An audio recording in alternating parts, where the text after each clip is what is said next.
ओडिशा राज्य विद्युत निगम जंत्री संघ पक्षरु आज स्थानीय जगन्नाथ कल्याण मंडपटी भंजनगर टीपीएस ओडीएल मंडल स्तरीय एक बैठक अनुष्ठित हो मुख्य अतिथि भाव राज्य साधारण संपादक रश्मि रंजन आचार्य सम्मानित अतिथि रूपे पूर्वतन उपसभापति चित्त मल्लिक, उपसभापति सरोज कुमार मिश्र, मंडल सह संपादक संदीप कुमार बेहेरा, सतीश कुमार राउत, विश्वजीत साहू, संतोष कुमार पंडा, जयदेव साहू, प्रसन्न सिंह और अन्य जोगदे विभिन्न विषय में आलोचना करते।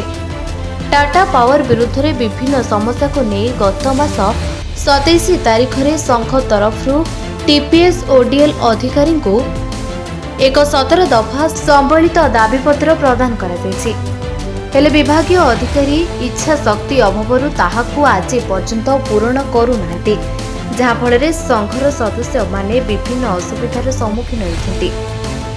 ओपीडीसीएल रे विभिन्न योजना कार्यकारी होइतिबा बेले ताहाकू टीपीएस ओडीएल रे लागू करा जाउ नहीं, जहाँफल योग्य अधिकारी माने एही सबु सुविधा सुजोग पाइबार वंचित होइछन्ते। तेणु एसबु दाबी पूरण नहेले आगामी दिन में आंदोलन को ओह्लाइबे बोली संघ पक्षरु चेतावनी दिया जायछि।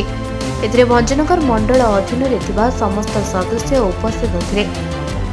आज आम ये भंजनगर सर्कल आमर तार सर्कल लेवल मीटिंग होता कहीं आम 27 तारीख दिन आमर टीपीएस ओडीएल अधिकारी पाखरे आमर गोटे 17 दफा दाबी सबमिट करछु। तो से 17 दफा दाबी जोटा अच्छी बहुत गुड़े दाबी जोटा कि माने टीपीएस ओडीएल अधिकारी माने चाहिले तुरंत समाधान करें, कि से गोटे टालटोल नीति आनी से समाधान करूना, जद्वारा कि आमर मेंबर माने द्वारा बहुत क्षतिग्रस्त होती। बहुत जिनस रोचे आमर एक्चुअली कौन कि सर्विस जो रूल अच्छी आमर प्रमोशन पॉलिसी है, बाकी सब सर्विस रूल आमर जो ग्रिडको और ओपीडीसीएल को फॉलो करा हुए। तो सेटा आमर प्रमोशन पॉलिसी इवन आमर सर्विस कंडीशन सबुथिरे सेटा थिले मध्य एमाने ओपीडीसीएल रे बहुत जिनस जोटा लागू हो सारे बर्तमान सुधा से टीपीएस ओडीएल लागू करूना। लाइक आमर गोटे एबे रिसेंटली गोटे मसे तले ओपीडीसीएल गोटे प्रमोशन ऑर्डर बाहर जोटा आमर डिप्लोमा इंजीनियर्स मानू E6 लेवल को जोटा आमर एजीएम पर्यंत प्रमोशन दिगला सेटा एपर्यंत से लागू करना, जहाद्वारा कि आमर मेंबर जो मैंने एलिजिबल है प्रमोशन कैपिंग है पढ़ी माने अच्छा स्थाणु अवस्था से बेनिफिट पाइबा कथा से बेनिफिट से प्रोवाइड करना।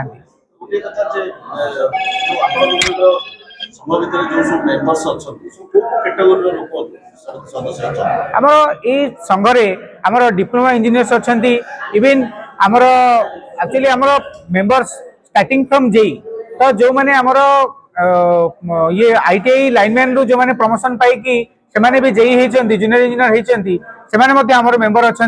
आमर अप टू जेई रु एग्जीक्यूटिव इंजीनियर पर्यंत बर्तमान आमर मेंबर अच्छा, आमर diploma engineers and ITI qualified.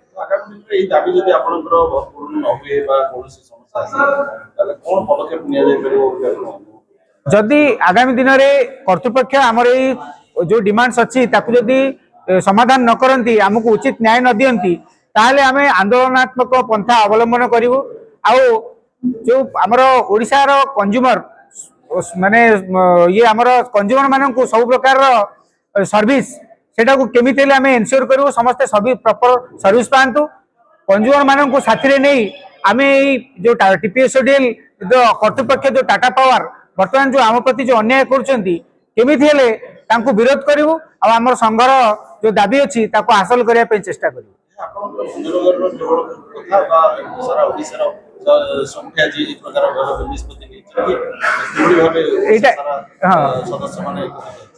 Actually एटा केवल भंजनगर नुहे, एटा टोटाल ओडिशार जेतिकी डिप्लोमा इंजीनियर्स इलेक्ट्रिकल इंजीनियर्स जेतिकी अछंती हमर डिस्कम पावर डिस्कम रे अछंती समस्तंकर ए प्रॉब्लम।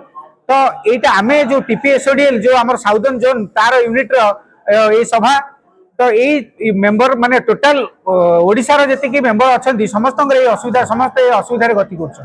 तो टाटा पावर आसिला परे गोटे माने विभिन्न प्रकार असुविधा हम पे क्रिएट करछंती, जोटा कि हमर चाकरी प्रति समस्या आइगला बलिया लागुची। भंजनगर पुरुषोत्तम महापात्र रिपोर्ट निरपेक्ष न्यूज।